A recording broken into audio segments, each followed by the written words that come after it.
Hi, this is Sasha from the Autism Helper, and in this episode of the mini video training series, we're going to talk about planned ignoring and when this strategy is appropriate to use. So planned ignoring is an intervention that removes attention from a problem behavior. So this is a strategy that can be used with attention behaviors. So problem behaviors that are functioning to get attention, meaning you've done an FBA, you've taken the data to show that this is likely the why behind this problem behavior. Planned ignoring works because it removes that desired consequence of attention. So the idea is that if that behavior is no longer working, hopefully our child will no longer want to engage in the problem behavior because it's not working anymore. They're not getting that desired consequence of attention. So you are, of course, using this strategy while teaching replacement behavior. We always need to be teaching replacement behaviors. While we're looking at decreasing that negative behavior, we then want to be increasing a positive behavior in its place. So you want to be teaching a communicative, pro-social way to get access to attention. So while you're teaching that, then you want to know how to respond when those problem behaviors happen. So you want to remove attention and engage in this planned ignoring, purposeful ignoring of that behavior. It's important to note here that we're ignoring a behavior. We're not ignoring the child, but we are ignoring the inappropriate or negative, maladaptive way that they're requesting attention and removing that desired consequence.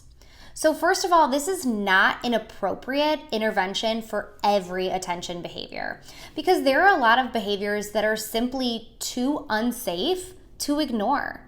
We cannot ignore behaviors that are potentially very dangerous or destructive. So it's not going to be appropriate for those types of behaviors. Where it is appropriate is for behaviors that are not dangerous but are maybe disruptive or inappropriate or not or maybe are stigmatizing to that child, and behaviors that we don't necessarily want to see more of. So things like swearing, whining, off-task behavior, things like that.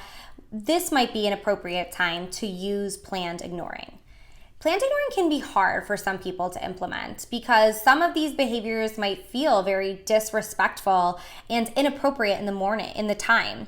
If a child is swearing at a teacher, that's extremely disrespectful, and it's hard to not react in the moment.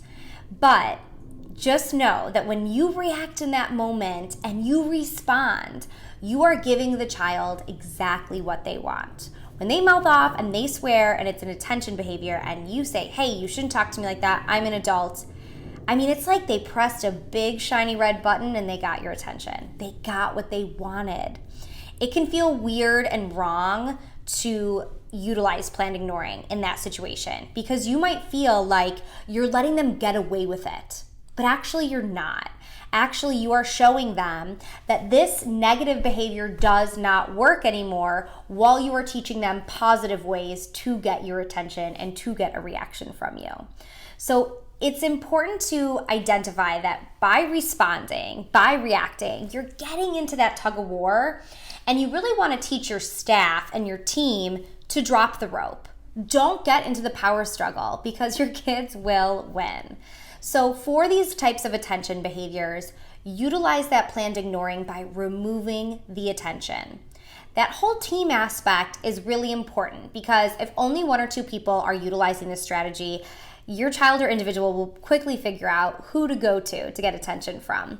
So you want to really make sure that this is a team endeavor that we're all doing, that we are all removing this attention from the negative behavior. And really make sure that you're doing that in a way that is effective. You're not, still giving eye contact or still talking about the student or staying near the student, that you're really just not responding and walking away.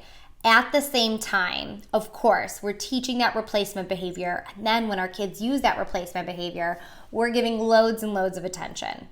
So if you've taken an FBA and you really identified that this behavior could be for an attention function and this behavior is not dangerous, Planned ignoring may be a good strategy for you.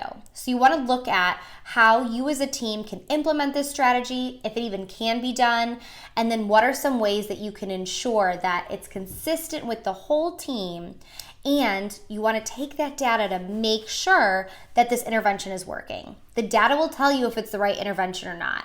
If it's not making any changes in those behaviors, then you'll know you maybe need to try something else. So I hope you enjoyed this episode of the mini video training series. Please check out our YouTube channel, The Autism Helper, or our website, theautismhelper.com, for more.